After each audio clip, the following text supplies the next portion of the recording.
Guys, Delhi के south में एक ऐसा हॉस्टल, एक ऐसा कैंपस है जिसके बारे में कहा जाता है वो हॉन्टेड है। उसके रूम नंबर 201 में एक चेयर रखी हुई है। उस चेयर के इतिहास के बारे में कहा जाता है कि कोई भी शख्स अगर इस चेयर को छूने की कोशिश करता है तो वो रात भर चैन से सो नहीं पाता, क्योंकि उसे बहुत ज़्यादा डरावने सपने आते हैं और ये सपने इतने ज़्यादा डरावने होते हैं कि किसी की भी जान ले सकते हैं। और इस चेयर के इतिहास को सुजाता से भली भांति कोई भी नहीं समझ सकता, बिकॉज आज की ये जो स्टोरी हमारे साथ शेयर की है वो हमारे अजय है, दूसरे वाले चैनल पर सुजाता ने शेयर की है। बिकॉज अभी हमारे इस चैनल पर इतने सब्सक्राइबर्स नहीं हैं तो लोग यहाँ पर स्टोरीज शेयर नहीं कर सकते। अगर आप इस चैनल पर आ ही गए हो तो प्लीज़ चैनल को अभी से सब्सक्राइब कर रख लो। और आपने मुझे पता अभी तक वीडियो लाइक नहीं किया, पहले भाई वीडियो को लाइक करो। मैं स्टोरी जब भी आगे सुनाने वाला हूँ, बिकॉज आज की ये जो स्टोरी है वो इतनी ज़्यादा डरावनी, इतनी ज़्यादा इंटरेस्टेड होने वाली है। अगर आप रात के समय सुन रहे हो, इस स्टोरी को ख़त्म करने के बाद जैसे ही सो गए आपको भी चेयर वाले ही सपने आएंगे। तो प्लीज़ पहले वीडियो को लाइक करो जब आगे हम स्टोरी को शुरू करते हैं। सुजाता ने स्टोरी मेंशन करने के साथ साथ हमसे कहा कि मेरी गलती ये रही थी कि मैंने उस चेयर को छूने की बजाय मैं उस पर पूरे 2 घंटे बैठी रही थी और उसके बाद जो मेरा हाल हुआ वो मुझे खुद नहीं पता। लिटरली मैं बेहोश हो गई थी, ऐसा सुजाता का कहना था। तो आइए जानते हैं आखिर क्या है सुजाता की स्टोरी। एंड दोस्तों, मेरा नाम है अजय और आप देख रहे हैं अजय हॉन्टेड वर्ल्ड। दोस्तों, इस कहानी की शुरुआत होती है हरियाणा के रोहतक शहर से, जहां की सुजाता रहने वाली हैं। सुजाता ने अपने रोहतक से ही अपनी ग्रेजुएशन कंप्लीट की थी। वहीं सुजाता को दिल्ली यूनिवर्सिटी में एडमिशन मिला था, जिसके लिए उन्हें दिल्ली हॉस्टल में रहकर पढ़ाई करनी थी। सुजाता के परिवार में इनके मम्मी और पापा के अलावा कोई भी नहीं था। सुजाता अपने माता पिता की इकलौती बेटी हैं। यही कारण है कि यह अपने मम्मी पापा की लाडली भी हैं। अभी सुजाता अपने मम्मी पापा को बोलती है कि आप मेरे साथ दिल्ली चलो, मेरे कॉलेज के लिए मुझे ड्रॉप कराओ।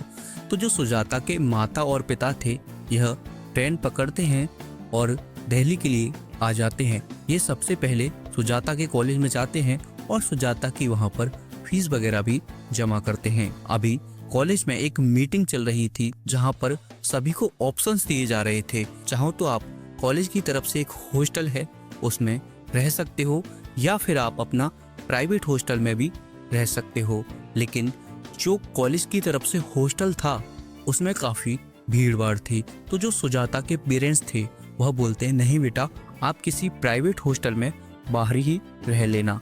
तो अभी सुजाता माता पिता दिल्ली में ही हॉस्टल की तलाश में निकल जाते हैं, जहां पहले वह 2-3 हॉस्टल ट्राई करते हैं, लेकिन उनका रेंट काफ़ी महंगा था।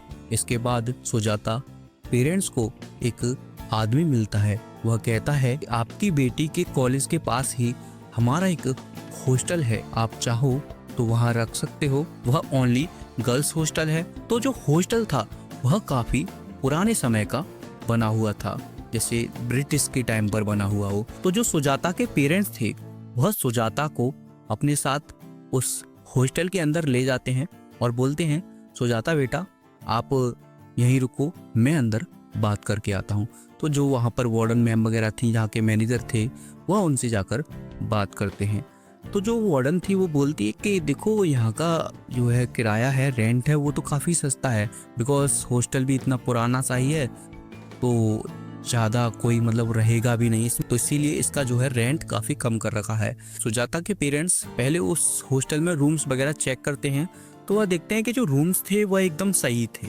तो जो सुजाता के पेरेंट्स थे वो एग्री हो जाते हैं कि चलो कोई नहीं, हमारी सुजाता बेटी इसी हॉस्टल में रह लेगी, रेंट भी काफ़ी सही है और सब कुछ बजट में है। तो सुजाता के पेरेंट्स सुजाता को उसी हॉस्टल के अंदर छोड़कर चले जाते हैं, जहाँ पर सुजाता को एक प्रिया नाम की लड़की के साथ एडजस्ट कराया जाता है। जो सुजाता को रूम दिया गया था उसी रूम में एक ऑलरेडी प्रिया नाम की लड़की पहले से रह रही थी, तो सुजाता को उसमें रहने से कोई भी प्रॉब्लम नहीं थी। अभी प्रिया और सुजाता दोनों एक साथ काफी मस्त रह रही हैं, दोनों को आपस में कोई भी प्रॉब्लम नहीं है। अभी प्रिया और सुजाता आपस में बातें करना शुरू कर देती हैं, जहां पर सुजाता प्रिया से उसका एड्रेस वगैरह पूछती है, तो प्रिया बताती है कि वो उत्तर प्रदेश की रहने वाली है और सुजाता हरियाणा की। अभी दोनों में बातें होती हैं। अभी दोनों के लिए गुड न्यूज़ एक ये भी थी कि जो प्रिया और सुजाता उनका कॉलेज था ना, वो एक ही था, दोनों एक ही कॉलेज में पढ़ते थे। तो जो फर्स्ट डे होता है जो कॉलेज का, तो काफ़ी मतलब हेडेक टाइप की होती है, तो वो सब सुजाता के साथ नहीं होने वाली थी, बिकॉज उसकी एक फ्रेंड उसके साथ कॉलेज में जाने वाली थी। फर्स्ट डे यह दोनों लोग कॉलेज आते हैं और वापस आ जाते हैं। अभी वापस आ जाते हैं, शाम का समय था, तो प्रिया सुजाता को बोलती है, सुजाता तुझे इस हॉस्टल का इतिहास पता है? वो कहती है मुझे नहीं पता क्या है।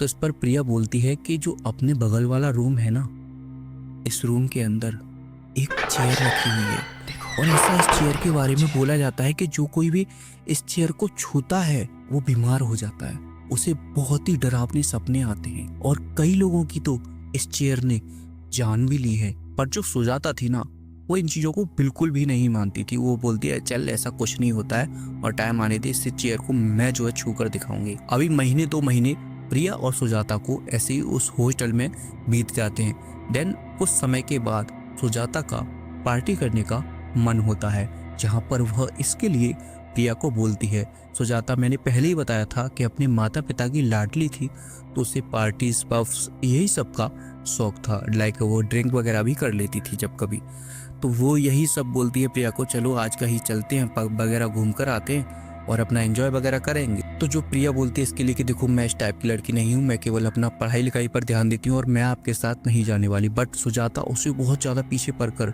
अपने साथ में ले ही जाती है।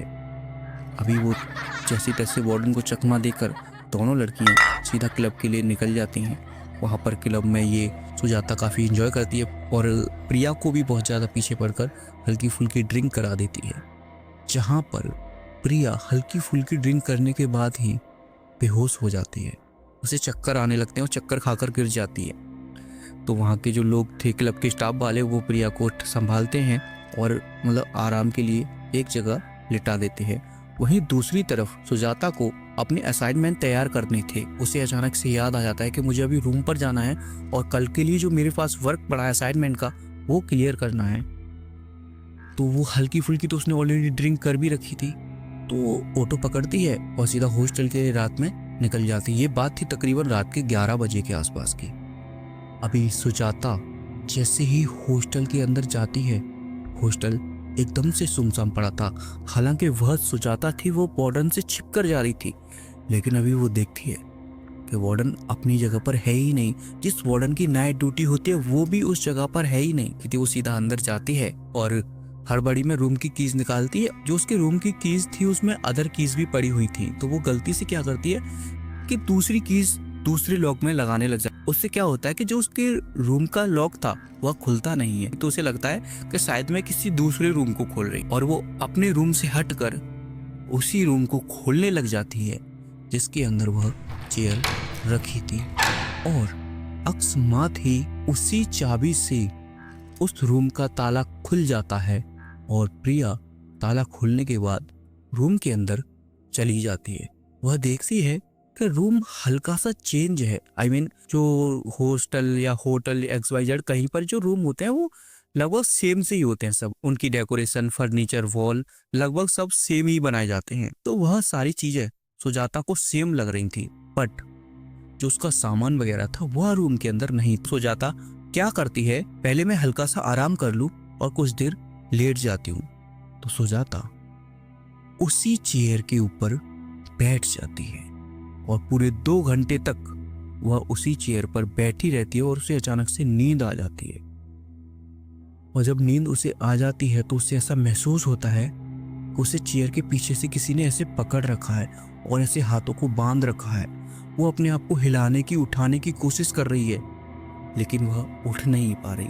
अभी उसे लगा था कि ये एक सपना है, और जैसे जैसे हड़बड़ी में उसकी आंख खुलती है तो वो देखती है कि जिस चेयर पर बैठने से प्रिया ने मना किया था, मैं उसी चेयर पर बैठी हुई हूँ। लिटरली अभी वो सपने से बाहर है और खुद को उस चेयर से उठाने की कोशिश कर रही है, लेकिन उठ नहीं पा रहे। और फिर सुजाता पूरा जोर लगाती है और एक साथ बजरंगबली का नाम लेकर उठ जाती है और सीधा उस रूम को लॉक कर अपने रूम में लेट जाती है। और इधर उसकी जो दोस्त थी प्रिया, वह भी वहां आ रखी थी, तो वो सारी बातें उसे बताती है और बताते बताते ही बेहोश हो जाती है। तो जो प्रिया थी वो सुजाता के घर वालों को कॉल करती है और ये सारी कहानी हुई वो सब उसके घर वालों को बताती है। सुजाता के पेरेंट्स एक सुबह होते ही दिल्ली के लिए आते हैं और अपनी बेटी सुजाता को हरियाणा ले जाते हैं, जहां पर सुजाता के पापा के जानने वाले एक तांत्रिक थे। वो सुजाता को ठीक करते हैं और बोलते हैं कि वो कुर्सी श्रापित है और आज भी उससे कोई छू भी नहीं सकता। अभी सुजाता जो है पूरी तरीके से ठीक है और उन्होंने ही हमारे साथ ये स्टोरी मेंशन की थी। तो दोस्तों, अगर आपके पास भी आपका कोई हॉरर या फिर क्रिपी इंसिडेंट है तो मैंने इस वीडियो के डिस्क्रिप्शन में एक जीमेल आईडी दी है, वहां पर आप उसे बेझिझक शेयर कर सकते हो। एंड अगर आप दूसरे वाले चैनल से आए हो तो इसे भी सब्सक्राइब कर लो। अगर आप न्यू सब्सक्राइबर हो, आपने दोनों में से किसी चैनल को नहीं देखा है, तो उसका भी लिंक मैं नीचे डिस्क्रिप्शन में दे दूंगा। ठीक है, तो आपसे बहुत जल्दी मिलूंगा एक और नई वीडियो के साथ, एक और नई एपिसोड के साथ। धन्यवाद।